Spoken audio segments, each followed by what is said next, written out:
الحمد لله الحمد لله نحمده ونستعينه ونستغفره ونعوذ بالله من شرور أنفسنا ومن سيئات أعمالنا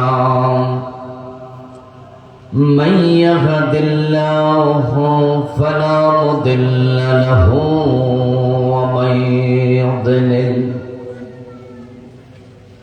ومن يضلل فلن تجد له وليا مرشدا وأشهد أن لا إله إلا الله وأن محمدا عبده ورسوله أما بعد فقد قال الله تعالى في كلامه المجيد أعوذ بالله من الشيطان الرجيم بسم الله الرحمن الرحيم شرع لكم من الدين ما وصى به نوحا والذي أوحينا إليك وما وصينا به إبراهيم وموسى وعيسى أن أقيموا الدين ولا تتفرقوا فيه كبر على المشركين ما تدعوهم إليه الله يجتبي إليه من يشاء ويهدي إليه من ينيب قال النبي صلى الله عليه وسلم أشد الناس بلاء الأنبياء ثم الأمثل فالأمثل أو كما قال النبي عليه الصلاة والسلام شكرا درود شريف قولون اللهم صل على محمد وعلى آل محمد كما صليت على إبراهيم وعلى آل إبراهيم إنك حميد مجيد اللهم بارك على محمد وعلى آل محمد كما باركت على إبراهيم وعلى آل إبراهيم إنك حميد مجيد اللهم صل وسلم وبارك عليه আমেরিয়া জামে মসজিদ কমপ্লেক্সের উদ্যোগে আয়োজিত আজকের এই চমৎকার তাফসীরুল কোরআন মাহফিলের সম্মানিত সভাপতি মহতারাম আতাউর রহমান তাহের সাহেব, আজকের মাহফিলে আমার পূর্বে অত্যন্ত চমৎকার আলোচনা উপস্থাপন করেছেন আপনাদের এই এলাকার অত্যন্ত শ্রদ্ধাভাজন আলেম নন্দিত মুফাসসির কোরআন সোনাইমুড়ি হামিদিয়া কামিল মাদ্রাসার সম্মানিত প্রিন্সিপাল মহতারাম মাওলানা সাইফুল্লাহ মুনীর হাফেজাহুল্লাহ, আল্লাহ তাআলা হুজুরের নেক হায়াত দারাজ করুন। এর পূর্বে আলোচনা করেছেন আলাদাতপুর রাব্বানিয়া ফাজিল মাদ্রাসার সম্মানিত প্রিন্সিপাল মহাজারা মাওলানা মঞ্জুরুল কাদের সাহেব, মাওলানা ওয়াহিদুল নবী সাহেব, মাওলানা নোমান সিদ্দিকী সাহেব, মাওলানা নিসার আহমদ সাহেব সহ অন্যান্য সম্মানিত উলামায়ে কেরাম, মহতারাম এটিএম আব্দুল আউয়াল সাহেব, জনাব আলী গাওহের সাহেব সহ অন্যান্য আমন্ত্রিত অতিথিবৃন্দ, অত্র মাহফিলের সম্মানিত আহ্বায়ক প্রিয় ভাই সালাউদ্দিন নোমান সহ মাহফিল কমিটির সম্মানিত সদস্যবৃন্দ, উপস্থিত ইসলাম প্রিয় তৌহিদি জনতা, পর্দার অন্তরালের সতী সাধবী, সম্মানিত মা ও বোনেরা, প্রিয় দিনী ভাইয়েরা, আপনারা কেমন আছেন? যে পরিমাণ মানুষ দোকানে দেখে আসলাম, ওনারা যদি ভিতরে আসতেন আমার তো মনে হয় প্যান্ডেলে জায়গা হওয়ার কথা ছিল না। যারা আছেন দোকানে তারা চলে আসুন। আপনারা বাড়ি থেকে আসার সময় মা বোনদের কাছ থেকে বলে আসছিলেন কোথায় যাচ্ছি, অথচ মাহফিল আসে নাই। ওনারা দোকানে বসে আছে, মেলায় বসে আছে। আবার যাওয়ার পর যদি কেউ জিজ্ঞেস করে কোথায় গেছিলা, কি বলবে? তাহলে আসতেও মিশা কথা কইছে, যাইও কি কইব? কি আজীব একটা কাম করতেছে। এই জন্য আমি বলবো যে আমরা এই জাতীয় মিথ্যা থেকে আল্লাহর কাছে ফানা চাই। তাই যারা মাহফিলে আসছিলেন চলে আসেন মাহফিলে, কারণ এই দোকান, এই মেলা, ওইটা কি মাহফিলের অংশ? অবশ্যই না। প্রিয় ভাইরা, মুরগি যখন ডিম পারে, আমরা যখন বাচ্চা ফুটাতে চাই, তখন ডিম আমরা কোথায় দেই? কি নোয়াখালীর পাবলিক মনে নিজেই ফুটাই দেয় নাকি আল্লাহ জানে, চাদরের নিচে ঢুকাই ল্যাপটপের নিচে দেয়। কোথায় দেন ডিম? মুরগির কোন জায়গায় থাকে? পাখার নিচে। যে ডিমটা পাখার বাহিরে সেটা কি বাচ্চা দেয়? তাহলে বোঝা গেল নির্দিষ্ট একটা সীমা সব জিনিসেরই আছে। এই মাহফিলের সীমানা তো ফ্যান্ডেল, দেখছেন না চারদিকে কেমন ওরা কাপড় দিয়ে বেড়া দিছে। ওরা বুঝাইছে এটাই হচ্ছে মাহফিলের মূল জায়গা। যদি এমন হতো যে আমাদের জায়গা হয় না এত বেশি, তাহলে ওনারা কাপড় খুলে দিতেন, এটা আরো বিস্তৃত হতো। কিন্তু আপনি দোকানে এসে বলবেন মাহফিলে গেছি, এটা নিঃসন্দেহে মিথ্যা অংশ। আর দোকানে দাঁড়িয়ে থাকলে কি রহমতের ফেরেশতা রহমত নাজিল করবে? কিন্তু এখানে নিশ্চয়ই হাদিস, কোরআনের মজলিসে আরশে আজিম থেকে আল্লাহ তাআলা রহমতের অবারিত ফল্গু ধারা বর্ষণ করতে শুরু করে। কোরআনের মজলিসের চারপাশে রহমতের ফেরেশতারা দাঁড়িয়ে যায়। কোরআনের মজলিসে যারা বসে আসে, আল্লাহ নিজে তাদেরকে রহমতের সাগরে ডুবিয়ে দেন। এই জন্য আমার প্রিয় দিনী ভাইরা, যারা বাহিরে আছেন চলে আসুন, আল্লাহ তাদেরকে আসার তৌফিক দিন। সকলে বলেন আমিন। আমার প্রিয় দিনী ভাইরা, আমি আপনাদের সম্মুখে পবিত্র কোরআন মাজিদ থেকে সূরাতুশ শূরা এর একটি আয়াতে কারিমা তেলাওয়াত করেছি, আয়াত নাম্বার 13। নবীজি মুহাম্মদ সাল্লাল্লাহু আলাইহি ওয়াসাল্লামের পবিত্র মুখনিসৃত সহিহ বুখারীতে উদ্ধৃত একখানা ছোট্ট হাদিসে নববী পাঠ করেছি। আল্লাহ তাআলা তৌফিক দান করলে এখান থেকে কিছু কথা বলবো ইনশাআল্লাহ। প্রিয় দিনী ভাইরা, আমরা সকলে জানি যে আমরা হচ্ছি সর্বশ্রেষ্ঠ উম্মত। আমরা যে শ্রেষ্ঠ উম্মত, এই কথাটা আল্লাহর কোরআনে আছে কিনা? কুনতুম খায়রা উম্মাহ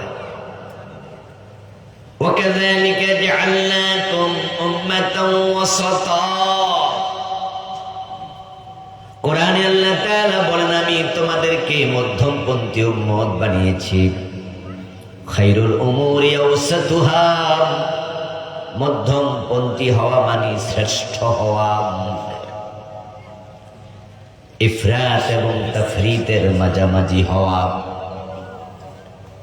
আমরা উম্মতের মাঝে সেরা। এখন যারা সেরা হবে তাদের দায়িত্ব হবে সেরা, এটাই তো স্বাভাবিক। আল্লাহ যাকে যাকে যত বড় বানায় তাকে দায়িত্ব তত বড়ই দেয়। অতীতে যত নবী এসেছিলেন তাদের মাঝে সকলের দায়িত্ব ছিল পৃথিবীর বিভিন্ন অংশে, কিন্তু আমাদের নবী মুহাম্মদ সবার বড় নবী, তাই উনার দায়িত্ব পৃথিবীর অংশে না তামাম পৃথিবীতে। যিনি বড় হবেন তার দায়িত্ব বেশি হবে।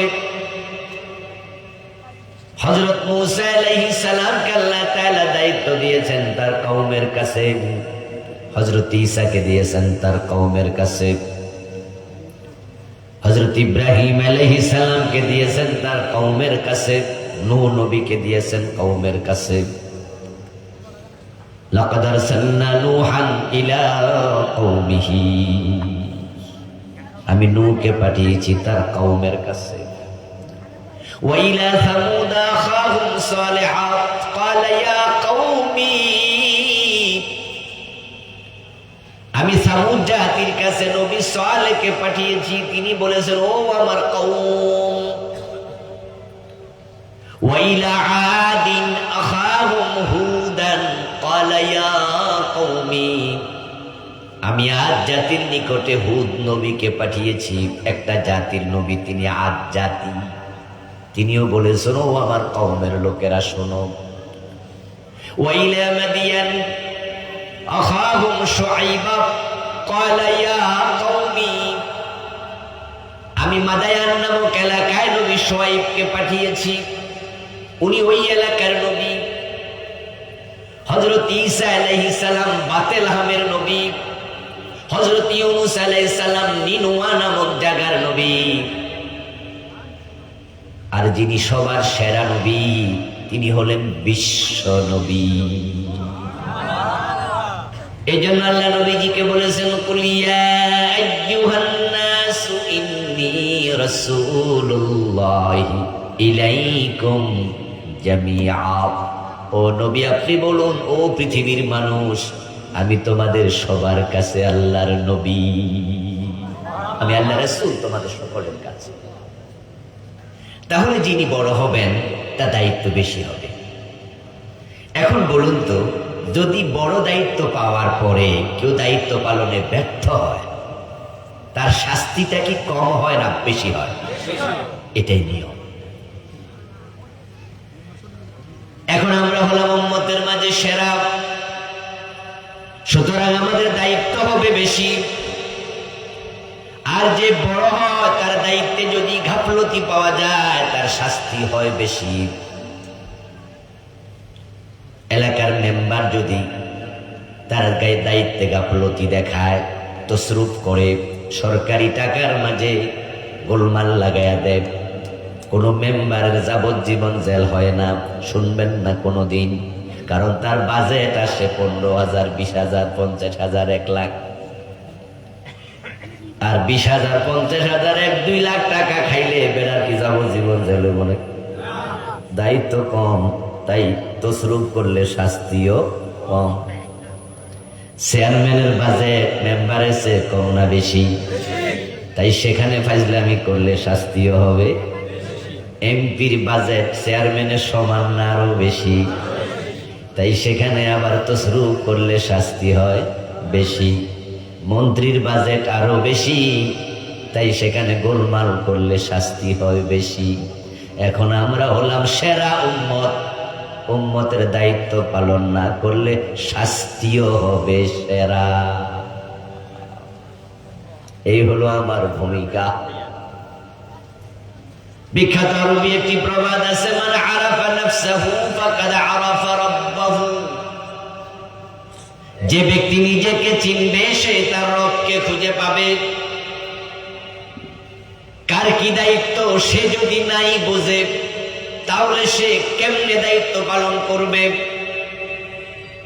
এজন্য আপনি দেখবেন যখনই গুরুত্বপূর্ণ কোনো পোস্টের জন্য কাউকে সিলেক্ট করা হয়, নির্বাচিত করা হয়, তখন সে দায়িত্ব পালনের আগে তাকে প্রশিক্ষণ দেয়া হয়।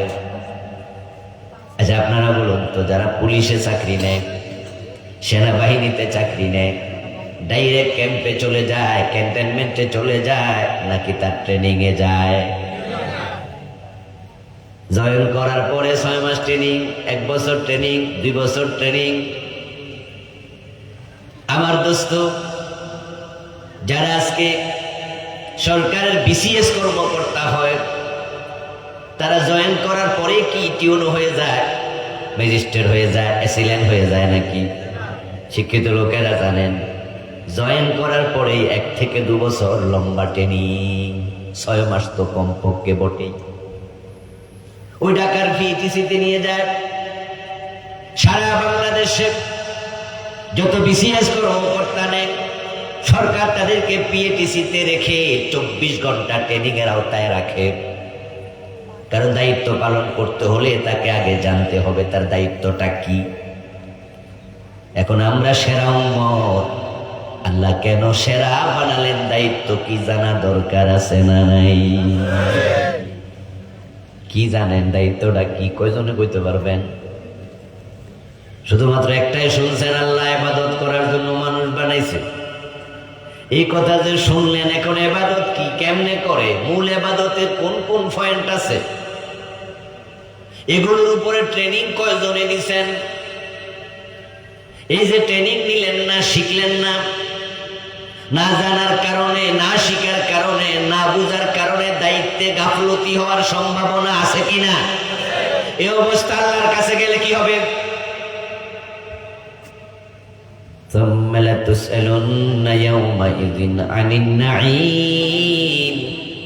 আল্লাহ যে নেয়ামত দিয়েছে, তিনি বলেন প্রতিটা নেয়ামতের ব্যাপারে তোমাকে প্রশ্ন করা হবে।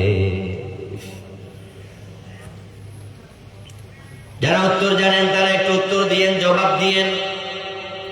আল্লাহ চাইলে কি হিন্দু মায়ের পেটে আমাদের পাঠাতে পারতেন না? খ্রিস্টানের ঘরে পাঠাতে পারতেন না? নাস্তিকের পরিবারে পাঠাতে পারতেন না? যদি আপনার জন্ম কোনো হিন্দু পরিবারে হতো, কোন নাস্তিক পরিবারে হতো, তাহলে আল্লাহর দ্বীন সম্পর্কে চমৎকার অবস্থানে থাকা আপনার জন্য সহজ ছিল না। খুব জটিল, খুব জটিল। ইসলাম সত্য ধর্ম, কুরআন সত্য কিতাব, নবী মুহাম্মদ সত্য নবী, আল্লাহ একমাত্র রব। এটা জানার পরেও, বুঝার পরেও মুসলমান হতে পারে না, এমন অসংখ্য লোক আছে। একজন হিন্দু যদি চায় মুসলিম হতে, মুসলিম হওয়ার সাথে সাথে তার পরিবারের সাথে সম্পর্ক থাকবে না কেটাফ। তার বউ থাকবে, মা বাবা রিসিভ করবে, ভাই বোন ঘরে জায়গা দেবে, বাড়িতে থাকতে দেবে। কি সমস্যা, উপায় নাই, অনেক সমস্যা তাকে মোকাবেলা। এই জন্য জানার পরও সত্য দিন অনেকে গ্রহণ করতে পারে না, শুধু পরিস্থিতির কারণে। আমি তার বাস্তব সাক্ষী। আমি লেখাপড়া করতাম কুমিল্লার ধামতিয়া আলিয়া নামে একটা মাদ্রাসায়। ওখান থেকে একবার বর্ষাকালে আমি নৌকায় উঠলাম, যাব 8 থেকে 10 মাইল দূরে। ওই নৌকাতে করে বিশ্ব রোডে যাব, কুমিল্লার রাস্তায় উঠব। তখন নৌকায় গিয়ে দেখি শুধু একজন যাত্রী আর আমি। আমার একটু তাড়া ছিল, নৌকার মাঝিকে বললাম একটু চালেন ভাই। বলে যাত্রী তো নাই। বললাম টাকা কিছু বাড়াইয়া দেব আমি। রাজি হলো, ছেড়ে দিল। দেখলাম একজন হিন্দু ভদ্রলোক, ওই নৌকার যাত্রী আর আমি, আমরা দুজন। ওই লোকটাকে আমি ব্যক্তিগতভাবে চিনি, আমার মাদ্রাসার পাশে বাড়ি। ওনাকে একা একা পাইয়া আমি আবার বললাম, আপনার সাথে আমার কিছু একান্ত কথা। আমি হলাম মাদ্রাসার হুজুর, এদামতি ছাত্র, আর আপনারে চিনি, আপনি হলেন অমক যাক অমক, আপনি ঠাকুর, আপনি পুরোহিত, মন্দিরে আপনি বিভিন্ন মন্ত্র পাঠ করেন। উনি কয় ঠিক। আমি তখন তাকে বললাম, আমি আজকে জানবো আপনি গোপনে গোপনে আমার একটু উত্তর দেবেন। মাঝি মাঝির কাম করুক, নৌকা চালাক, হে হুনাও দরকার নেই, আমরা দুইজন শুনবো আর বলবো। এই যে মাটি দিয়া মূর্তি বানায়া, এই মূর্তির সামনে আপনি নম নম করে এটাকে অনেক সম্মান জানান, ভগবান বলেন, তারপরে আবার পানির মাঝে চুবাইয়া দেন। আসলে কি মাটির তৈরি মূর্তি? এটা কি ভগবান হতে পারে? ওই হিন্দু ভদ্রলোক আমারে জবাব দিয়ে বলে, আসলে কিতা করতাম আমিও তো বুঝি এই মাটি কখনো ভগবান নয়। উনি বলতেছে, হুজুর আমিও বুঝি যে মাটি ভগবান না, কিন্তু বাপ দাদা করছে আমরাও তো করি। তা আমি বললাম, বুঝলে আপনি এগুলো ছাড়েন না কেন? এবার ভদ্রলোক বলতেছে, কেমনে ছাড়ি? ছাড়লে তো পরিবার থেকে বিরোধিতা আসবে, সমাজ থেকে বিরোধিতা আসবে, ছেলে মেয়ের সাথে সম্পর্ক নষ্ট হবে। এই বাস্তবতার কারণে অনেক কিছু বুঝার পরেও বলা যায় না। আল্লাহর কত বড় দয়া! আপনার মা মুসলিম, বাবা মুসলিম, জন্মের পর পর আপনাকে কোলে নিয়ে কানে আজানের ধ্বনি ফুঁকিয়েছে। আল্লাহর কত বড় দয়া! আপনার জন্মের পর 7 দিনের মাথায় মুসলমানের নাম রেখেছে। আপনাকে ছোট্ট বয়সে যখন কথা বলতে শিখেছেন, আপনার মা আপনাকে আল্লাহর কথা শুনাইছে, আল্লাহ বলতে শিখাইছে, সালাম শিখাইছে, তারপরে মক্তবে পাঠাইয়া দিছে। আপনি সেখানে সূরা ফাতিহা মুখস্থ করেছেন, কালেমা মুখস্থ করে ফেলেছেন। আপনি নিজেই নিজে একজন মুসলিম হয়েছেন, সেজন্য কোনো পরীক্ষার মুখোমুখি হওয়া লাগে নাই। অতটুকু বলে আবার প্রশ্ন করতে চাই, এই যে আল্লাহ আপনাকে হিন্দুর ঘরে, খ্রিস্টানের ঘরে, ইহুদির ঘরে পাঠায় নাই, আপনাকে মুসলমান মায়ের পেটে পাঠাইছে, এটা কি আল্লাহর নেয়ামত নয়? চুপ থাকলেন কেন? সবাই একটু দয়া করে বলেন, আল্লাহর নেয়ামতের কথা একটু বলেন না, আল্লাহরে শোনান না। এটা কি আল্লাহর নেয়ামত নয়? আল্লাহকে আজ থেকে 3000 বছর আগে অন্য কোন নবীর উম্মত বানায়া পাঠাইতে পারতেন না? পারতেন কিনা? কিন্তু আল্লাহ আপনাকে সর্বশ্রেষ্ঠ নবীর উম্মত বানাইছে। ও দোস্ত, আমরা যে সবচেয়ে সেরা উম্মত পরিচয় দেই, আমরা সেরা হইলাম আমাদের নিজস্ব ক্রেডিটে, নিজস্ব গুণে, না রাসূলুল্লাহর উসিলায়। সেরা নবীর উম্মত, তাই আমরা সেরা উম্মত হয়ে গেছি। এখন এই যে সেরা নবীর উম্মত আল্লাহ বানাইছে, এটা কি আল্লাহর নেয়ামত নয়? এবার বলুন তো, নেয়ামতের ব্যাপারে যদি আল্লাহ কিয়ামতের দিন প্রশ্ন করে, উত্তর দেয়া কি লাগবে না? তো আপনি সেরা উম্মত হয়ে কি দায়িত্ব পালন করলেন? কি আপনার ডিউটি? আপনি তো পড়েননি, শিখেননি, জানেননি। আর প্রশ্নের উত্তর যখন দিতে পারবেন না, দায়িত্বে অবহেলার কারণে বেশি শাস্তি হওয়ার সম্ভাবনা আছে না নাই?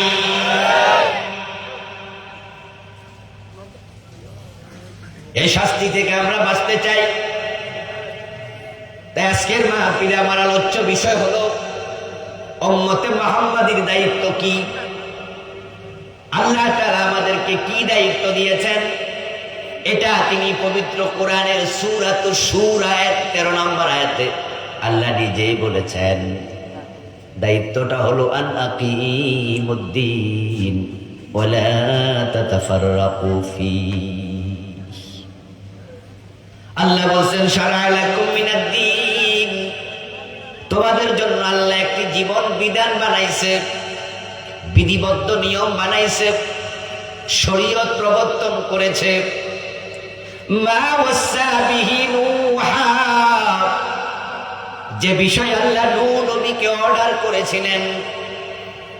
ওয়াল্লাযী আওহাইনা ইলাইকা, ও নবী আপনাকে বিষয় আমি ওহী পাঠিয়েছি। ওয়া মা ওয়াসাইনা বিহি ইব্রাহিম, যে বিষয় আমি ইব্রাহিমকে বলেছি। ও মূসা, মূসাকে বলেছি। ও ঈসা, ঈসাকে বলেছি। 5 জন নবীর আলোচনা চলে আসলো। নূহ আলাইহিস সালাম, নবী মুহাম্মদ সাল্লাল্লাহু আলাইহি ওয়াসাল্লাম, ইব্রাহিম, মূসা এবং ঈসা। এই বড় বড় 5 জন নবীর আলোচনা করে আল্লাহ বুঝান, পৃথিবীতে যত নবী এসেছে এর বাহিরে কেউ ছিল না। আমি সবাইকে এই দায়িত্ব দিয়েছিলাম। এই বড় বড় নবীদেরকে দায়িত্ব দিয়েছি, উম্মতে মুহাম্মাদি ওই দায়িত্ব তোমাদের দিলাম।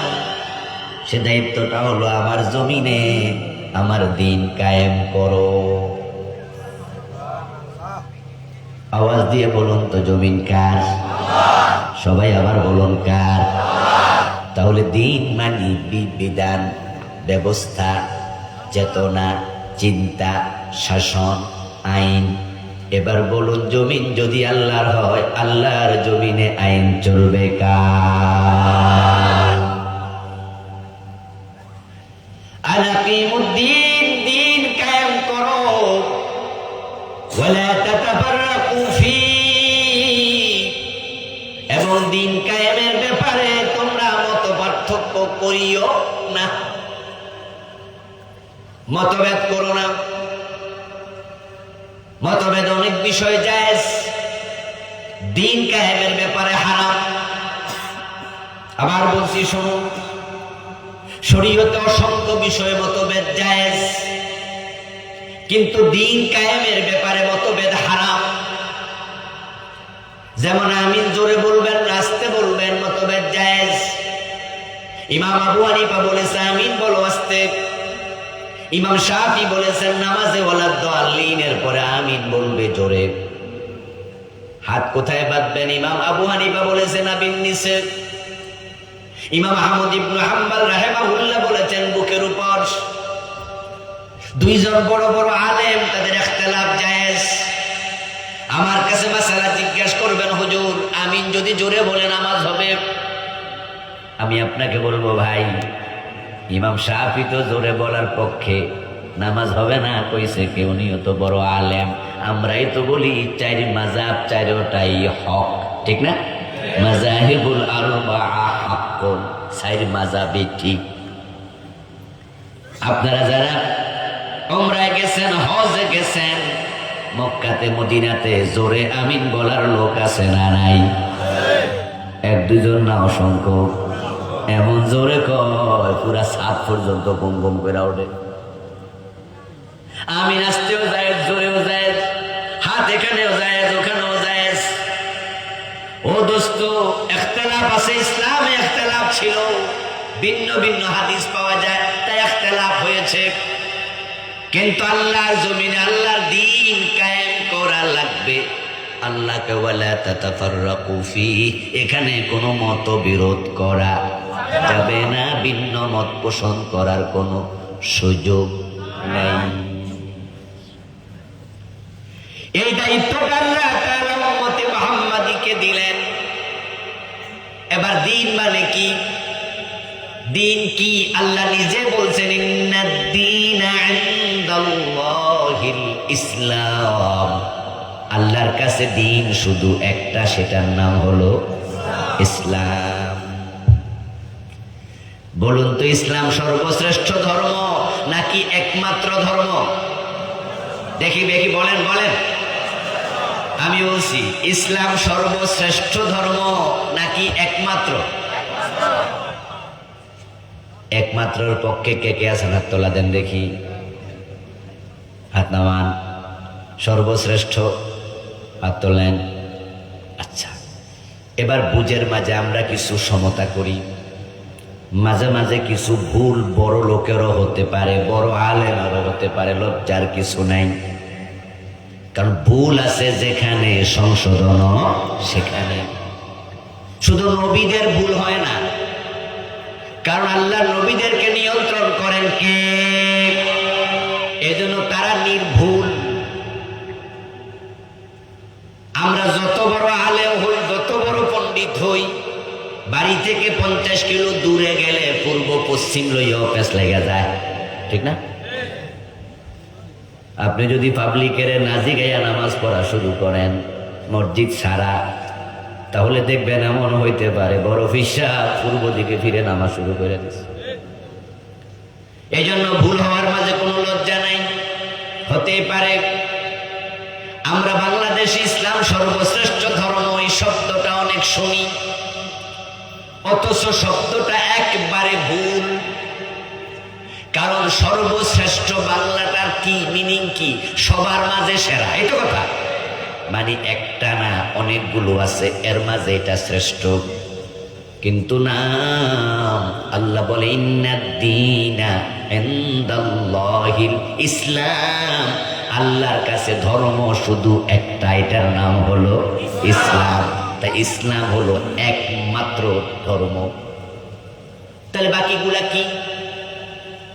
এবার অন্য অন্য ধর্ম যে আছে এই সবগুলাকে বলা হয় আদিয়ানে বাতিলা। ইসলাম আসার পর সব ধর্ম স্থগিত, এখন কোন ধর্ম আর চলমান নাই। 71 আগে আমাদের দেশে আজকে যে টাকা আছে এই টাকাটা ছিল না পাকিস্তানি টাকা ছিল। এখন বাংলাদেশ এটা চলবে তো? দেশ যখন স্বাধীন হলো ওই টাকাটা বাতিল। তখন প্রেসিডেন্ট ছিল কে? প্রধানমন্ত্রী ছিল কি? সামরিক বাহিনী ছিল কে? এই শব্দগুলো আমরা জানবো, চিনব।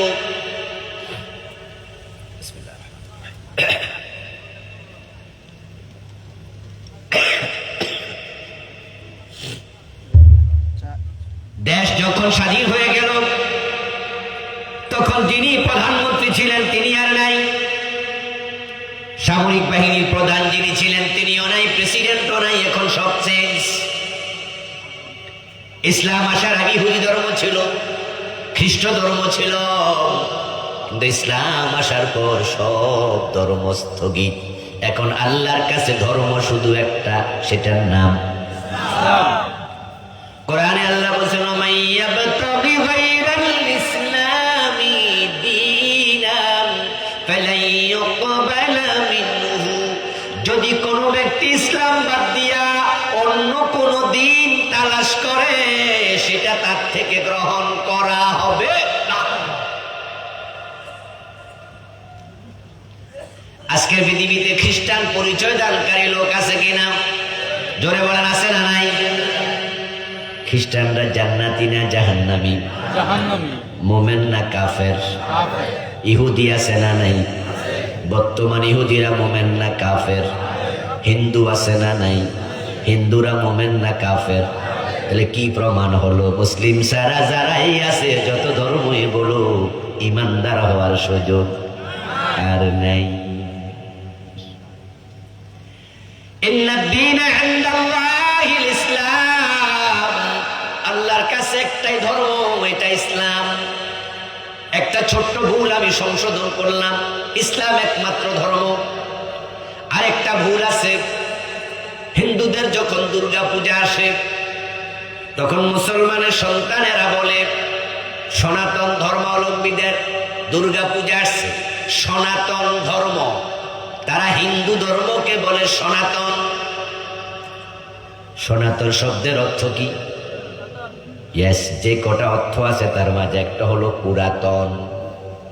আদম আলাইহিস সালামের ধর্ম পুরাতন না নতুন? আদমের আগে কোনো মানুষ ছিল নি, তো সবচেয়ে ধর্ম পুরাতন হবে কাটটা? আদম মূর্তি পূজা করছিল, তো হিন্দু ধর্ম সনাতন হইল কেমনে?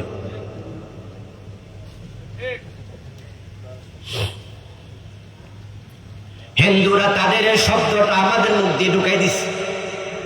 এখন মুসলমানের সন্তানরা এটা বাজায় বেড়াইতেছে, আর হিন্দুরা গর্ব করে কয় আমাদের ধর্ম হইল পুরান, তোমাদেরটা হইল নতুন।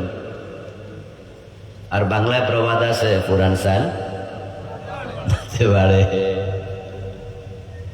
পুরাতন জিনিসের দাম নাকি বেশি, এজন্য মানুষ কয় আগের জোগাড় নাই রে, কলির কাল। মানে আগেরটা বোঝায় যে এটাই বেশি ইম্পর্টেন্ট। হিন্দুরা সনাতন শব্দটা আমাদের মুখে ঢুকায় দিছে।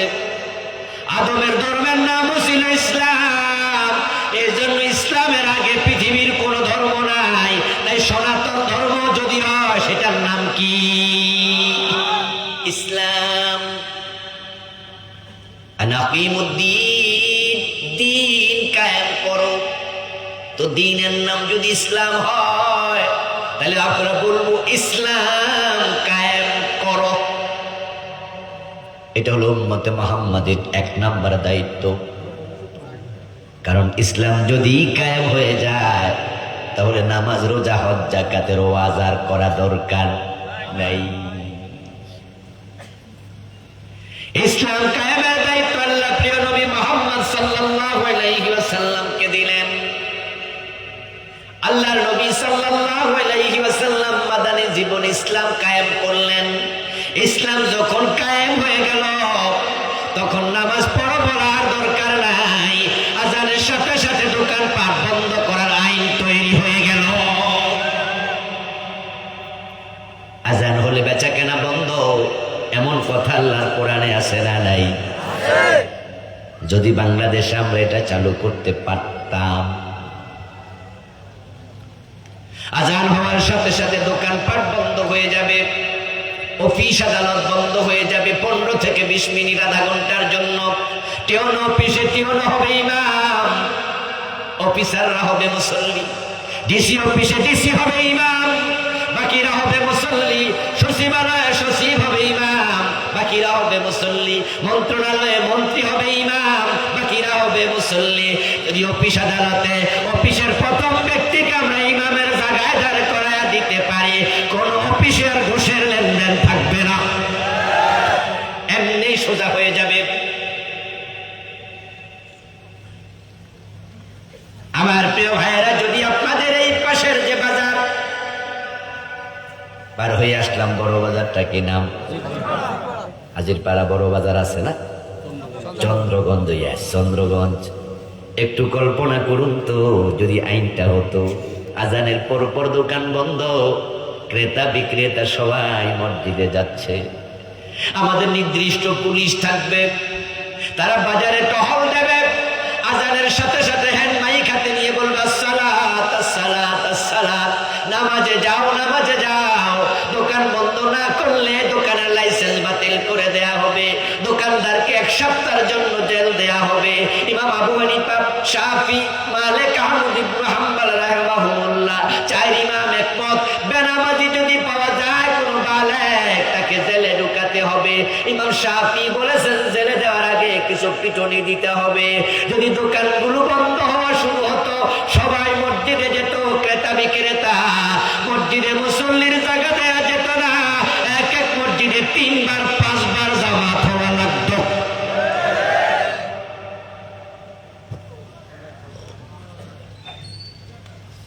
এই দেশে নামাজের জন্য কত ওয়াজ হলো, তাবলীগের ভাইয়েরা কত গাছ করলেন, পীর সাহেব হুজুররা কত বললেন নামাজ পড়ো নামাজ পড়ো, আমরা বক্তারা কত ওয়াজ করলাম নামাজের গুরুত্ব নিয়ে, কিন্তু ফজরের টাইমে মসজিদে গেলে মসজিদ ভর্তি না, খালি নামাজি কই। মাগরিবের সময় চন্দ্রগঞ্জ বাজারের বড় মসজিদে মাগরিব পড়ে একটু বারান্দায় এসে দাঁড়াবেন, বারান্দায় দাঁড়ায় তাকায়া দেখবেন কি পরিমাণ মানুষ বাজারে আছে। 10% মানুষও মসজিদে, বরং মসজিদের পাশে চা দোকানে বসে বসে বিড়ি টানে, নামাজে আসে নাই এমন মুসল্লি আছে না নাই? অথচ নামাজ পড়া নফল না ফরজ? নামাজ পড়া ফরজ না কায়েম করাও ফরজ? তো কায়েমের খবর কি? আল্লাহ কোরআনে নামাজ পড়ার ব্যাপারে বলেছেন একবার, কায়েমের ব্যাপারে বলেছেন ডজন ডজন ডজন ডজন বার। আকিমুস সালাহ ইউকিমুনাস সালাহ, আকামুস সালাহ তুকিমুনাস সালাহ, এইভাবে বারবার কায়েম করো কায়েম করো কায়েম করো। আর সূরা কাউসারে বলছেন ফাসাল্লি লিরাব্বিকা ওয়ানহার, তোমার রবের জন্য নামাজ পড়ো। নামাজ পড়ার ব্যাপারে আছে শুধু একবার, কায়েমের ব্যাপারে আছে প্রায় 80 বার। এখন বাংলাদেশে নামাজ কায়েম আছে নাকি? এজন্য আল্লাহ বুঝি প্রশ্ন করবেন না।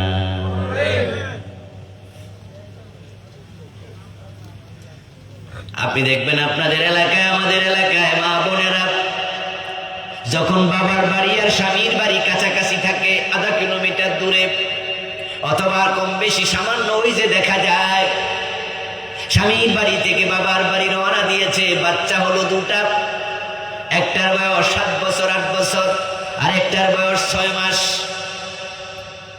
মা যখন রওনা দেয় বিকাল বেলায় বাবার বাড়ি থেকে স্বামীর বাড়িতে, যেটার বয়স 7 বছর এটার মাথার মাঝে একটা কাপড়ের গাঁটটি তুইলা দিয়া কয়, তো এটা মাথার লইয়া হাট। আর যেটার 6 মাস বয়স এটারে কোলে লইয়া হাঁটে। এখন যেটা 7 বছর ওইটা যদি কয় আম্মা কামটা কি হইলো, হেতেরে কোলে লইছো, আমারও তো কোলে লইছই না, উল্টা আরো কাপড়ের গাঁটটি দিছ।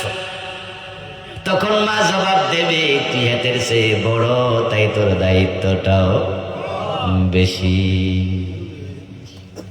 হেতে তো ছোট, তাই হেতেরে কোলে লইছি, তুই তো বড়। তে যদি আমি বড়, আমি নিজে নিজে হাঁটি, এটাই তো রহমত, এটাই তো তোমার উপকার, আমার কোলে লওয়া লাগলো না, তোমার গাঁটটি নিতাম না। তখন মা কব বেদ্য, এই বেদ্য বিশিকলি কই এদিকা কইব না। ও দোস্ত, আল্লাহ তাআলা সেরা উম্মত বানাইছে, শুধু নিজে নিজে নামাজ পড়া জান্নাতে যেতে পারবা না, সমাজে নামাজ কায়েম করার দায়িত্ব আল্লাহ তোমাদের দিছে।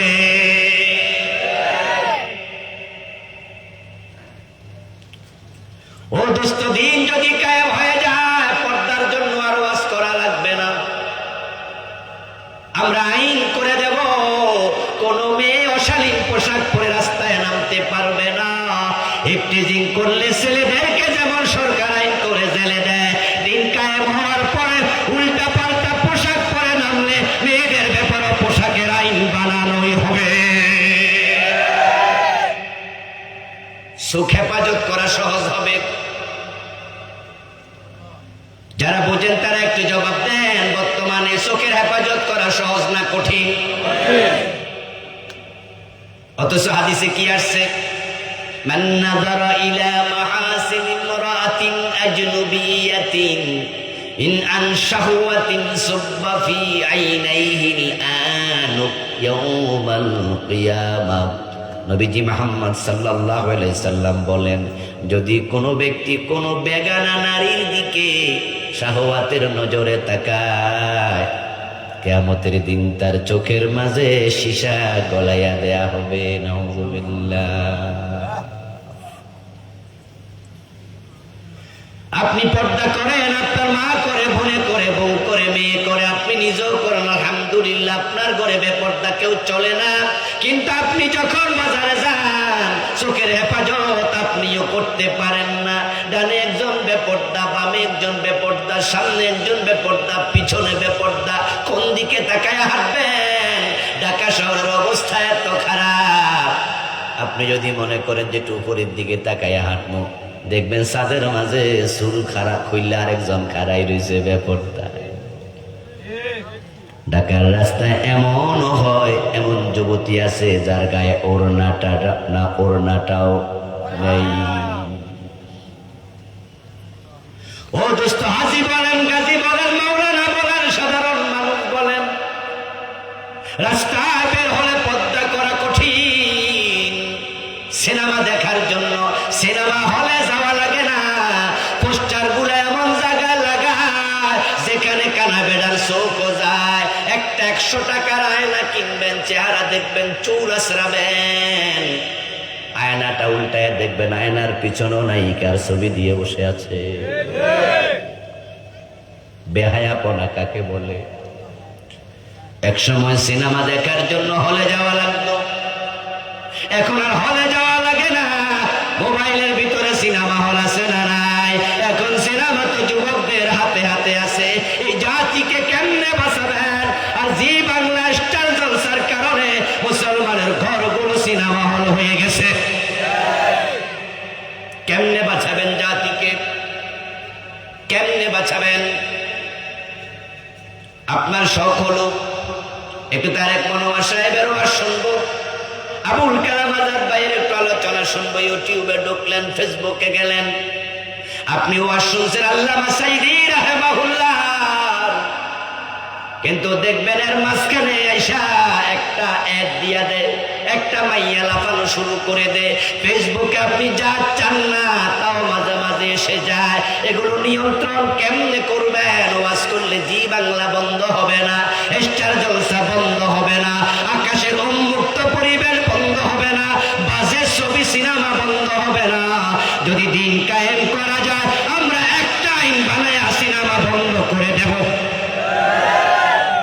সম্ভব?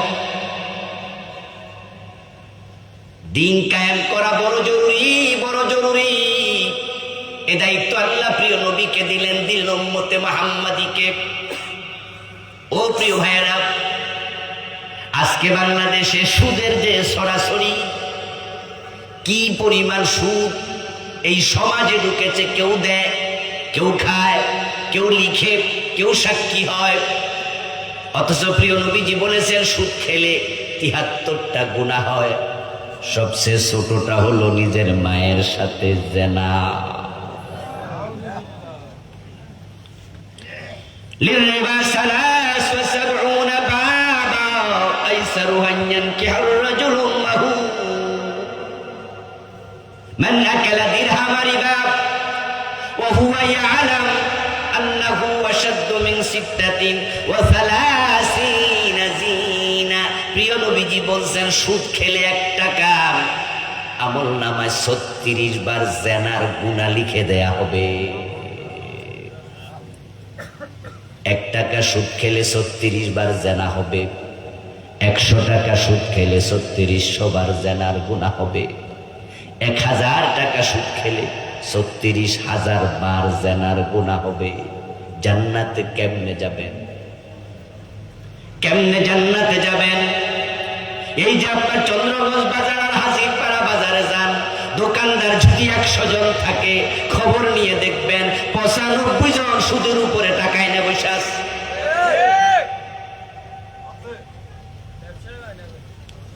অদস্ত আমার রাস্তায় যে সিএনজি গাড়িগুলো চলে, অটো রিক্সাগুলো চলে, ১০০টা যদি সাক্ষাৎকার নেন, ৯৫ থেকে ৯৮টা বলবে সুদে টাকা এনে কিনছি।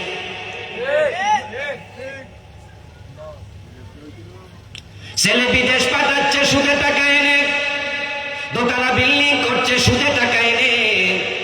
ঢাকার বড় বড় বিল্ডিং গুলার পাশে দেখবেন সাইনবোর্ড টানানো আছে, জনতা ব্যাংকের কাছে দায়বদ্ধ, সোনালী ব্যাংকের কাছে দায়বদ্ধ। এর মানে সুদে টাকা এনে বিল্ডিং বানাইছে। সুদ খেলে ৭৩ গুনাহ, ছোটটা নিজের মায়ের সাথে ব্যভিচার, সবচেয়ে বড়টা হলো আল্লাহ এবং রাসূলের সাথে যুদ্ধ ঘোষণা। ওয়াজ তো অনেক হলো, সুদের বিরুদ্ধে কত ওয়াজ হুজুররা করলেন। আমাদের সে বড় বড় আলেমেরা সুদের বিরুদ্ধে ওয়াজ করতে করতে মরে গেছে। আপনারা বলুন তো, সুদ কি মারা গেছে না আরো জোয়ান হয়েছে? কেমনে বন্ধ হবে? কিভাবে সম্ভব? শুধু দিন কায়েমের মাধ্যমে সম্ভব।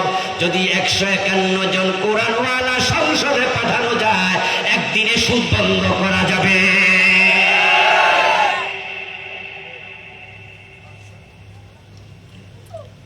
আপনারা যারা আমার সাথে আছেন, এখানে মানুষ হবেন ১-২ হাজার কম বেশি। আমরা সবাই মিলে যদি চিৎকার দিয়ে একটা স্লোগান দেই, সুদ বন্ধ হবে। কিন্তু ১৫১ জন এমপি যদি সংসদে একবার না বলে দেয়, একবার না বললে সুদ বন্ধ করা সম্ভব?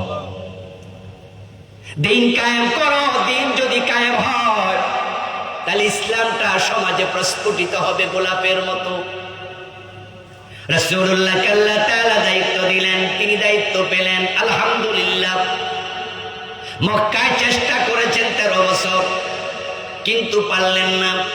দিন কায়েম হয় মদিনায়। অথচ মক্কায় রাসূল ছিলেন ৩ বছর বেশি, মদিনায় ১০, মক্কায় ১৩। এই হলো নবুয়তের ২৩ বছর। ৩ বছর সময় দিলেন বেশি, দিন কায়েম হলো না। রাসূলুল্লাহ ৪ সাহাবী, বড় বড় ৪ জন খলিফার বাড়ি মক্কায়, দিন কায়েম মক্কায় হলো না। ১০ জন জান্নাতের সুসংবাদ প্রাপ্ত বড় বড় সাহাবী, আশারা মুবাশশারা, ১০ জনের জন্মস্থান মক্কায়, দিন কায়েম মক্কায় হলো না। ১১৪ সূরার মাঝে মক্কায় নাজিল হয়েছে ৮৬টা, মদিনায় মাত্র ২৮টা, কিন্তু দিন কায়েম মক্কায় হলো না। এর একটাই কারণ, মক্কার সংসদে দারুন নাদওয়াতে আবু জেহেলরা কোরআন নিয়ে ঢুকতে দেয় নাই। রাসূল যখন মদিনায় গেলেন, রাসূলের সাথে মদিনায় সংসদে কোরআন ঢুকেছে, তাই মদিনায় দিন কায়েম হয়ে গেছে।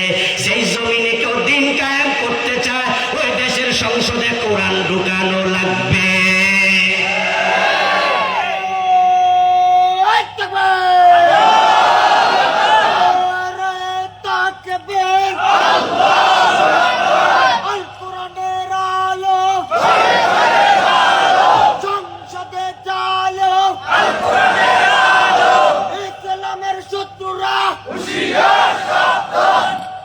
প্রিয় ভাই, প্রিয় নবীজি 13টা বছর মক্কায় কাটালেন। আবু জেহেলরা মক্কার সংসদ দারুন নাদওয়াতে মিটিং করলো, সিদ্ধান্ত নিল وقال الذين كفروا لا تسمعوا لهذا القرآن। আল্লাহ বলেন কাফেররা সিদ্ধান্ত নিল মুহাম্মদে কোরআন যেখানে পড়বে সেটা শুনতে যাওয়া যাবে। দ্বিতীয় সিদ্ধান্ত ওয়ালগাউ ফি, বরং যেখানে কোরআনের আলোচনা হবে সেখানে গন্ডগোল লাগাইয়া দিও, 144 জারি করে দিও। কোরআন শুনতে যেও না, যেখানে পড়বে গন্ডগোল লাগাইও। গত 15 বছরের সাথে আবু জেহেলের চরিত্রের সাথে গত সরকারের চরিত্রের মিল এখানে পাওয়া যায়। বাংলাদেশে কত মাহফিল তারা বন্ধ করেছে, তার কোনো হিসাব নাই। মাহফিল করতে অনুমতির চলে কত মাহফিল অফ, আবার অনুমতি দিলে 12টা শর্ত, এটা বলা যাবে না, ওটা বলা যাবে না, এটা কওয়া যাবে না। তারপরে মাহফিল চলাকালে যদি দুই একটা হক কথা তাদের বিরুদ্ধে যেত, মাহফিল চলাকালে বক্তার মাইক কেড়ে নিয়েছে, এমন ঘটনাও আছে না? বক্তাকে মাহফিলের স্টেজ থেকে বেজ্জতি করে নামাইছে। আপনারা দেখেছেন যে বক্তা কথা বলছিলেন, কথার মাঝখানে পুলিশ হাজির। শেষ পর্যন্ত আমাদের ভাইটি ওই যে রফিকুল ইসলাম মাদানী, উনি পুলিশকে বললেন একটু দোয়া করি, না দোয়াও করা যাবে না। কোরআনের কণ্ঠকে তারা 13টা বছর কারাবন্দী করে রেখেছিল। কোরআনের পাখি খেত আল্লামা সাইদি, উনার 40 বছরের বেশি সময়ে কয়েক হাজার কাফের তার হাতে মুসলমান হয়েছে। গত 13 বছর যদি বাহিরে থাকতেন আর অসংখ্য কাফের মুসলমান হতো, এটা জালেমরা হতে দেয় নাই। মনে হয় যেন সে আবু জেহেলের চরিত্র। মক্কার সংসদের নাম দারুন নাদওয়া। ওরা বলছে কোরআন শুনতে যাওয়া যাবে না, কোরআন যেখানে পড়া হবে সেখানে গন্ডগোল লাগাতে হবে। শেষ পর্যন্ত প্রিয় নবীজিকে হত্যা করার জন্য তারা সিদ্ধান্ত নিল। অনেকগুলো যুবককে তলোয়ার হাতে দিয়ে রাসূলের ঘরের চারপাশে দাঁড় করিয়ে দিয়েছে এবং সিদ্ধান্ত ছিল তিনি যখন ঘর থেকে বের হবেন একসাথে আঘাত করতে হবে। কার তলোয়ার আঘাতে মারা গেছে যেন হাশিমি গোত্র সেটা চিহ্নিত করতে না পারে। হিজরতের রাতে তারা দাঁড়িয়েছিল তলোয়ার নিয়ে। আল্লাহ তাআলা রাসূলুল্লাহ সাল্লাল্লাহু আলাইহি ওয়াসাল্লামকে বললেন মক্কা থেকে চলে যান, এখানে থাকার কোনো পরিবেশ আর নাই। আমার রাসূল চলে গেলেন। যাওয়ার পথে ভাবতেছেন মদিনায় গিয়ে যদি দেখি মদিনার সংসদে আরেক আবু জেহেল বসে আছে, আল্লাহর কোরআন নিয়ে আমাকে ঢুকতে দেয় না, তাহলে দিন কায়েম করব কেমনে? কোরআনে যে বিধানগুলো আছে অনেকগুলো বিধান তো ব্যক্তির সাথে সম্পৃক্ত না, ডিরেক্ট রাষ্ট্রের সাথে সম্পৃক্ত।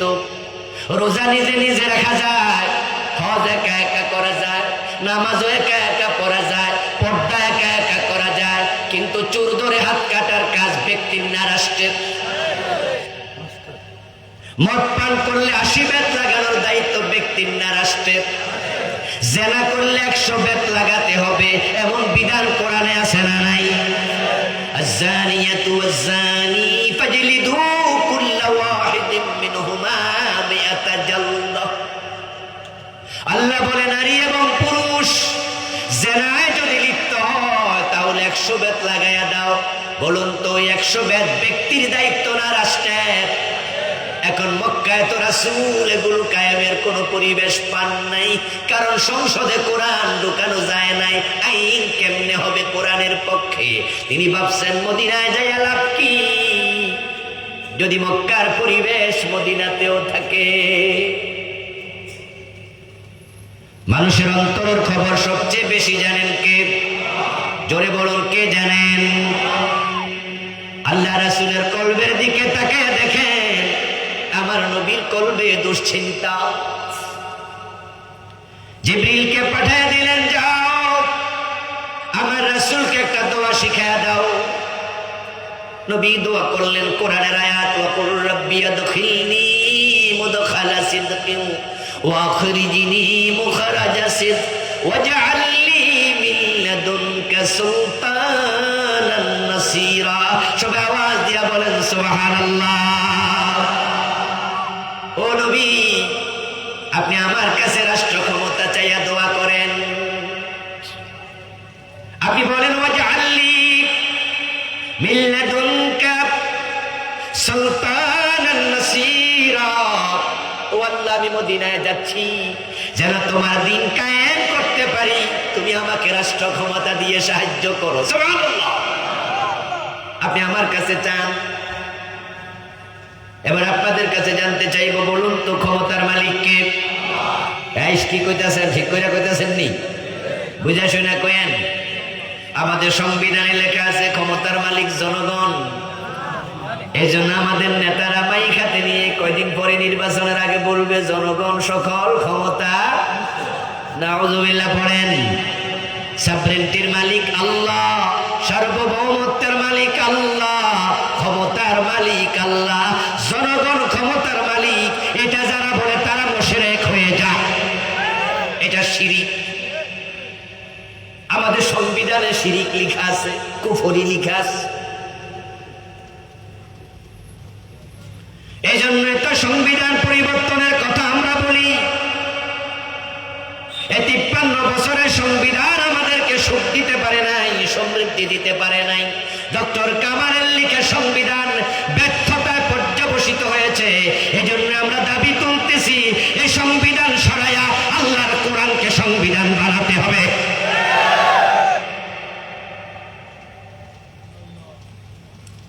জনগণ সকল ক্ষমতার উৎস, এটা শিরিক, কথা বলা যাবে না।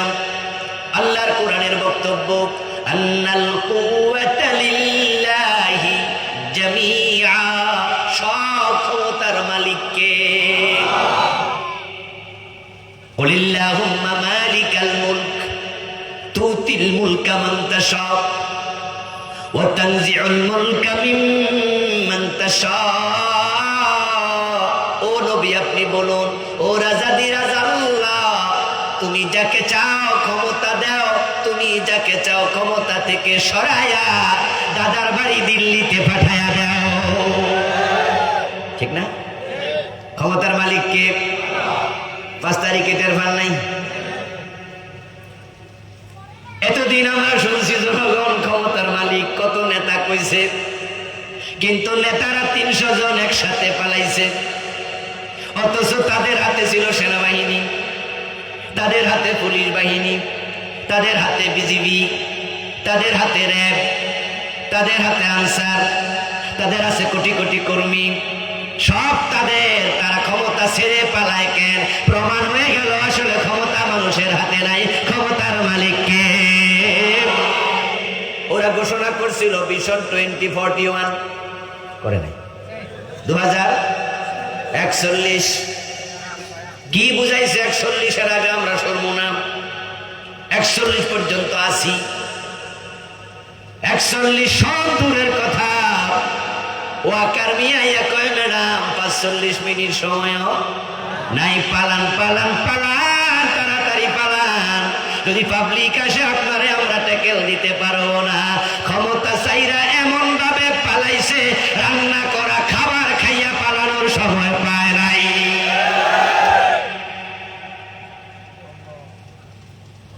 পত্রিকায় দেখেছেন, টেলিভিশনে দেখেছেন, ফেসবুকে দেখেছেন, রান্না কেডা আর খাইলো কেডা, ঠিক নেই? ওলাপান খায় আবার ফেসবুকে দেয়। কাপড় যেটা পরনে ছিল এক কাপড়ে পলাইছে, আলমারির কাপড় নেয়ার সুযোগ পায় নাই। ওলাপান আলমারি খুইলা কি কি কাপড় আছে ফেসবুকে এডিও। কিছু কাপড় আছে নাম পাওয়া যায় না, শরম লাগে, ঠিক না? বুড়া মানুষ এগুলা দিয়ে কি করছে আল্লাহ জানে। আর ক্ষমতার মালিক আল্লাহ না, এই কথা এতদিন যারা বলছো তোমরা যে শিরকে ছিলা, কুফরিতে ছিলা, জনগণ ক্ষমতার মালিক, এইটা বলেছে, এটা ভুল, এটা প্রমাণিত হয়েছে, ঠিক কিনা? ক্ষমতা চাইতে হবে কার কাছে? তিনি যাকে চান দেন, তিনি যাকে চান সরাইয়া দেন, এটাই সত্য। আজীবন আমরা কোরআন পড়েছি, কোরআন শুনেছি, কোরআন বুঝেছি। আর অগাস্টের 5 তারিখে এবার কোরআনের বাস্তবায়ন নিজের চোখে দেখেছি। তিনি যাকে চান তাকে দেন, এই কথাটা যে কত সত্য ডক্টর মোহাম্মদ ইউনূসের দিকে তাকাইলে তো বোঝা যায়। আচ্ছা, 5 তারিখের আগে এই বেটা কি কল্পনা করছে জীবনে এই চেয়ারে বলবো? স্বপ্নেও কোনোদিন ভাবছে? আপনারা শিক্ষিত সচেতন মানুষেরা জানেন যে উনার বিরুদ্ধে যে বড় বড় মামলা ছিল, উনাকে হাইকোর্টে যখন জজ কোর্টে ওনাকে তুলছে, একদিন 8 তলা ভবনের 8ম তলা তার এজলাস, লিফট দিছে বন্ধ কইরা। উঠবে কেমনে? হাইটে হাইটে ওঠে, বিদ্যুৎ নাই। কথা ছিল বিদ্যুৎ নিজেরা বন্ধ করে দিয়েছে। তাকে বুঝাইছে, তুমি যতই নোবেল লরিয়ট হও, আমাদের কাছে তোমার কোনো দাম নাই। 84 বছর বয়স্ক বৃদ্ধ মানুষটাকে 8 তলায় উঠাইছে। ও উঠে দেখে এজলাসে হাকিম নাই। হাকিম কই? বলে আসবে, আপনি দাঁড়াই থাকেন, বসার জন্য চেয়ার নেই। এই বুড়া মানুষটাকে 84 বছর বয়স্ক নোবেল লরিয়েট, পৃথিবীর অনেক দেশ তাকে সম্মান করে, বেজ্জতি করে ওরা বুঝাইছে। কি বেজ্জতি দেখছো? সামনে টের পাইবা। আসলেও ডক্টর ইউনূস, মোহাম্মদ ইউনূস 5 তারিখের আগে যদি কিছু কল্পনা করে থাকেন, সেটা ছিল আল্লাহ জানে জেল কত বছর খাটা লাগে। কারণ যেই মামলাগুলো ছিল 100 কোটি টাকার না, 1000 কোটি টাকা। কথা বলে না কেন ভাইরা? জানেন তো, জানেন তো, 1000 কোটি টাকার মামলা, হাজার হাজার কোটি টাকা। 1-2টা না, অনেকগুলো মামলা। প্রতিটায় যদি 10-12 বছর 15 বছর জেল হয়, তাও 200-250 বছর হইত। এই বেটা ভাবছে কি আর আল্লাহ করলো কি?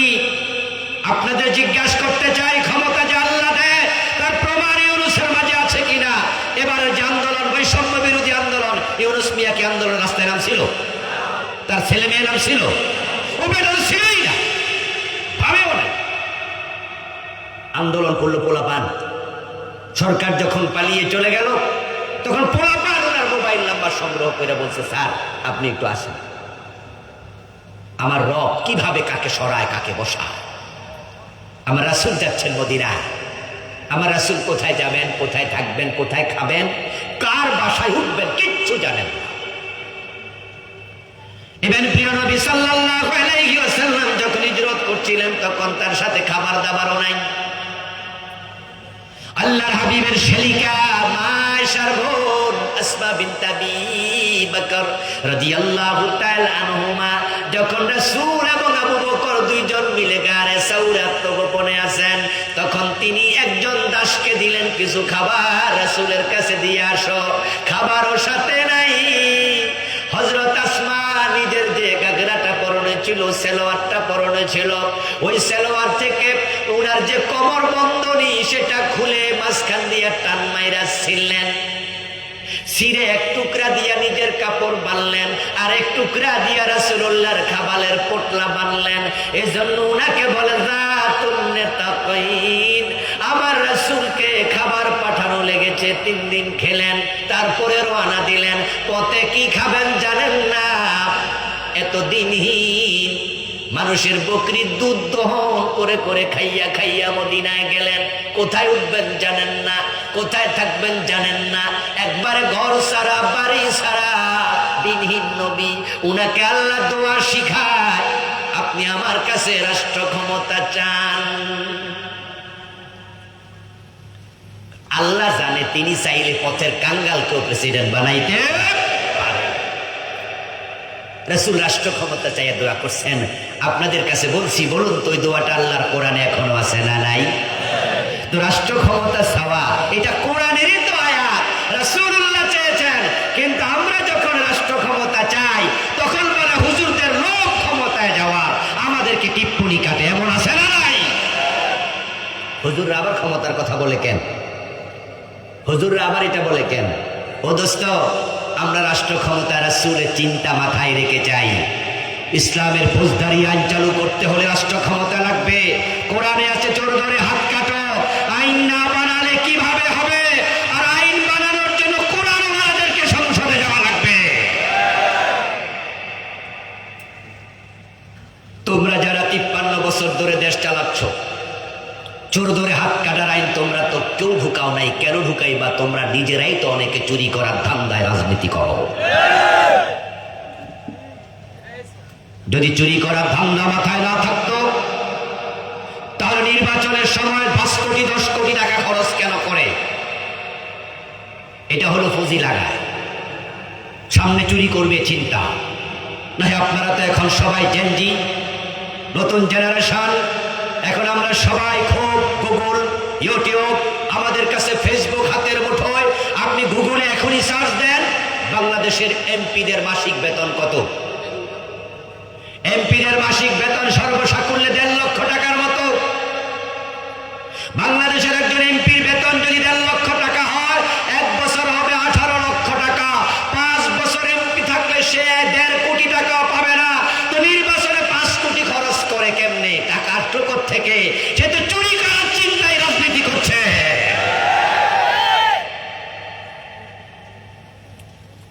এজন্যই তো আমাদের দেশের টাকা বিদেশে পাঠায়। কানাডায় বেগম পাড়া বানাচ্ছে, মালয়েশিয়াতে সেকেন্ড হোম বানাচ্ছে। আমাদের নেত্রী সাবেক প্রধানমন্ত্রী বলেছেন উনার বাড়ির ফিয়ন কত কোটি টাকার মালিক? 400। এই তথ্য ভুল ছিল।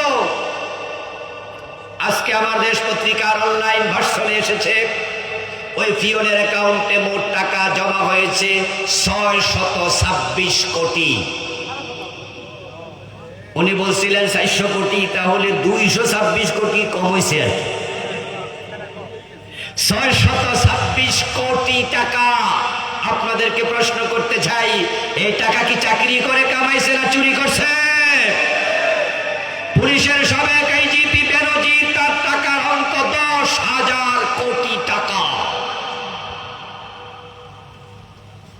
এসালাম গ্রুপ ইসলামী ব্যাংকের 18টি শাখা থেকে টাকা বিদেশে পাচার করেছে 80,000 কোটি টাকা। ব্যাংকে এখন গেলে চেক দিলে 10 লক্ষ টাকার চেক রিফিউজ করছে, টাকা নাই, পরে আসেন। যারা এইভাবে দেশের টাকা চুরি করবে, লুট করবে, তারা কখনো কোরআনের আইনে চোরের হাত কাটার আইন করবে না। যদি চুরি বন্ধ করতে চান, সোনার বাংলা বানাতে চান, কোরআন ওয়ালাদেরকে সংসদে পাঠানো দরকার আছে না নাই? তখনই চুরির হাত কাটার বিধান কায়েম হবে।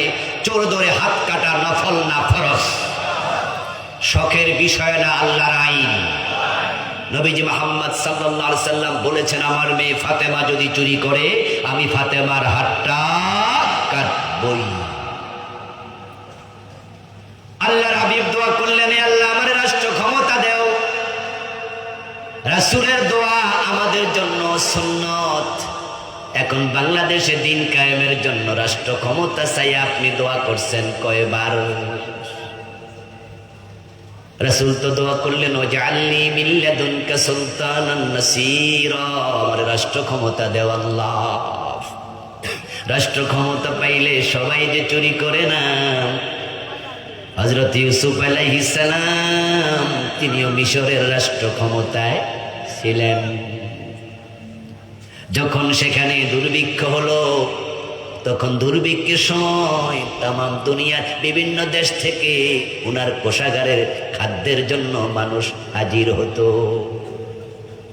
সূরা ইউসুফ যারা পড়েছেন তারা সেখানে পেয়েছেন উনার যে ভাইয়েরা উনাকে ওই যে কূপের মাঝে ফেলে দিয়েছিল, তারাও সেদিন খাবারের জন্য মিশরে উপস্থিত হয়েছে।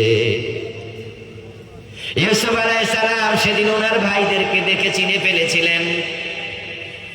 তখন বিনিয়ামিনকে সেখানে তিনি রেখে দেওয়ার জন্য একটা বন্দী আসছিলেন। সূরা ইউসুফ পড়লে বিস্তারিত পাবেন। শেষ পর্যন্ত ভাই ভাই মিল হয়েছে।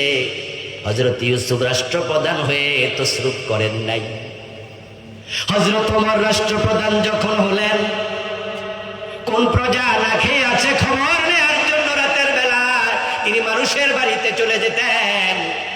ওই গরিব মহিলা যার ঘরে খাবার নাই, চুলার উপরে পানি বসায়া রাখছে। বাচ্চার কান্না শুনে হযরত ওমর গভীর রাতে খবর নিলেন। পরে আটার বস্তা ওমর নিজের কাঁধে নিয়া মহিলার বাড়ি পৌঁছাইয়া দিলেন। এক পয়সা তো শুরু তারা করেনি। এজন্যই তো ওমরের সময় জাকাত বিভাগের কর্মচারী জাকাতের টাকা কাঁধে নিয়ে ঘোরে, এখন আর গরিব নাই, কারণ সব মানুষ জাকাত পাইয়া ধনী হয়ে গেছে।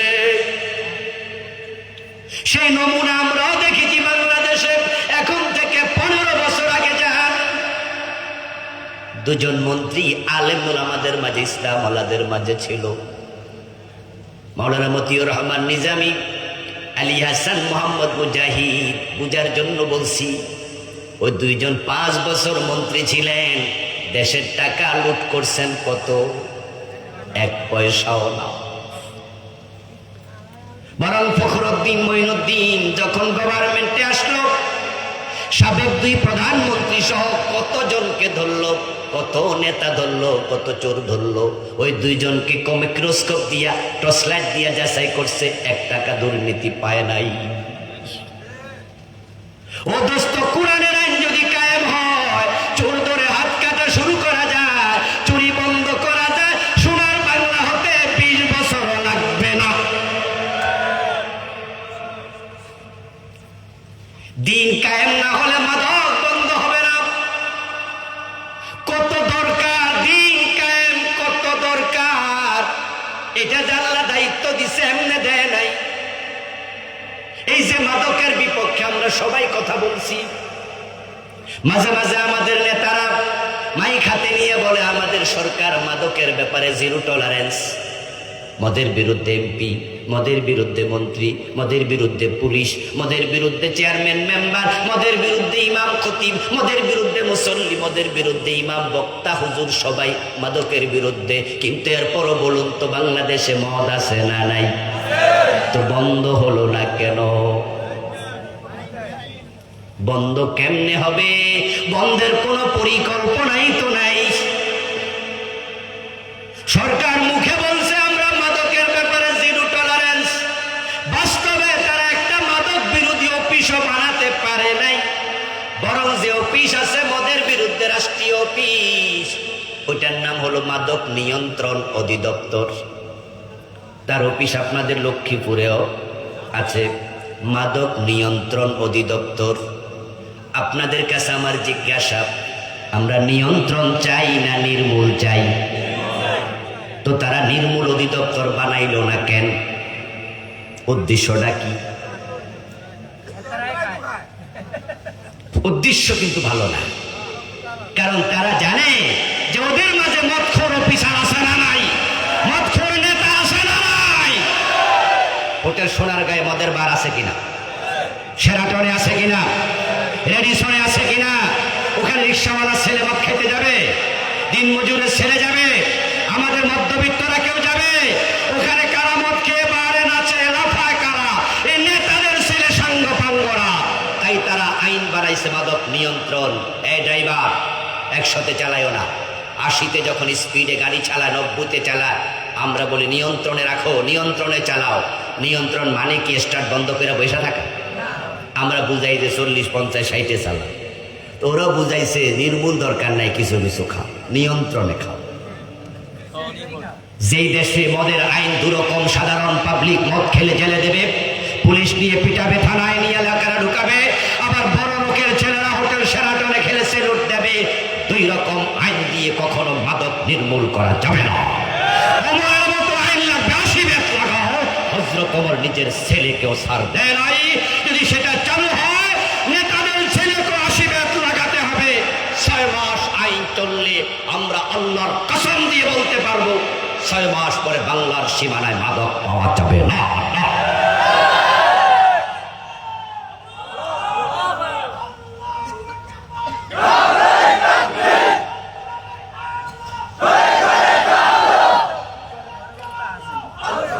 আমার প্রিয় ভাইয়েরা, দিন কায়েমের প্রয়োজনীয়তা যে কত, এক রাতে 2 ঘন্টা 4 ঘন্টা বলে শেষ করা যাবে না। রাত 11টা পার হয়ে গিয়েছে।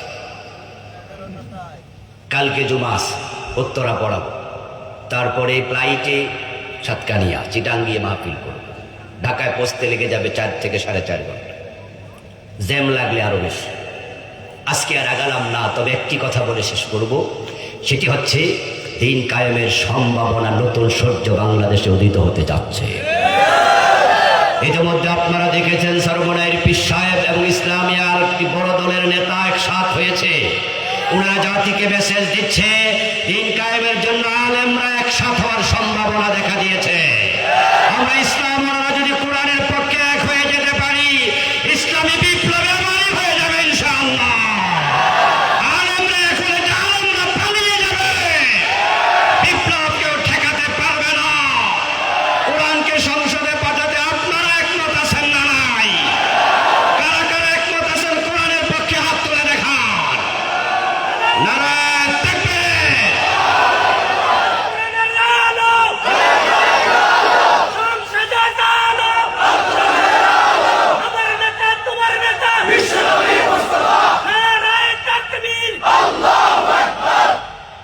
প্রিয় ভাইরা, ইনশাআল্লাহ আজকে মুনাজাত পরিচালনা করবেন মহতারাম মাওলানা নাসির আহমদ হাফেজাহুল্লাহ, সাবেক খতিব বাংলাদেশ সেনাবাহিনী। না হুজুর, আপনি মুরব্বী মানুষ, আপনি কিছু নসিহা করেন। নসিহার পরে সংক্ষিপ্ত মুনাজাতের মাধ্যমে মাহফিল শেষ হবে। যতটুকু বললাম, যা বলা হলো, আল্লাহ তাআলা আমাদের সকলকে আমল করার তৌফিক দান করুন। মিয়াজি ট্রাস্ট তারা আর্থসামাজিক অনেক কাজ করছে, দোয়া করছে আল্লাহ এই প্রতিষ্ঠানকে আরো বেশি বেশি মানব সেবায় এগিয়ে আসার তৌফিক দান করুন। দেশে বিদেশে যারা অসুস্থ আছে তাদেরকে আল্লাহ সুস্থ করে দিন। বিদেশ থেকে যারা সহযোগিতা করেছে, আল্লাহ তাআলা সকলের সহযোগিতা কবুল করুন। আল্লাহ তাআলা আমাদের সকলকে বাংলার এই জমিনে দিন কায়েমের জন্য অগ্রণী ভূমিকা পালন করে আল্লাহর জান্নাতে একসাথে থাকার জন্য উপযুক্ত করে তৈরি করুন। আমিন। হাযা মা ইনদি ওয়াল ইলমু ইনদাল্লাহ আলাইহি তাওয়াক্কালতু ওয়া ইলাইহি উনীব। প্রিয় ভাইয়েরা, দোয়া হবে।